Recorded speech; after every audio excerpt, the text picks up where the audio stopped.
டிராக்கில் தீபாவளி தினத்தன்று சாக்குப்பையில் வைத்து வீசப்பட்ட நல்ல நிலையில் உள்ள பெண் குழந்தை மயிலாடுதுறை அரசு மருத்துவமனையில் பாதுகாக்கப்பட்டு தத்து கொடுப்பதற்காக குழந்தைகள் நல குழுமத்திடம் ஒப்படைக்கப்பட்டது.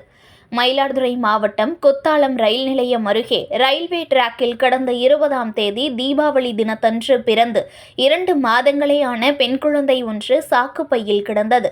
குத்தாலம் கீழக்காலனியைச் சேர்ந்த சேகர் என்பவர் குழந்தையை மீட்டு குத்தாலம் அரசு மருத்துவமனையில் ஒப்படைத்து குத்தாலம் போலீசாருக்கு தகவல் அளித்தார். தொடர்ந்து நல்ல நிலையில் இருந்த பெண் குழந்தையை மாவட்ட குழந்தைகள் பாதுகாப்புத்துறை அறிவுறுத்தலின் பேரில் மயிலாடுதுறை அரசு மருத்துவமனையில் குழந்தைகள் சிகிச்சை பிரிவுக்கு அனுப்பி வைக்கப்பட்டு பெண் குழந்தை பாதுகாக்கப்பட்டு வந்தது.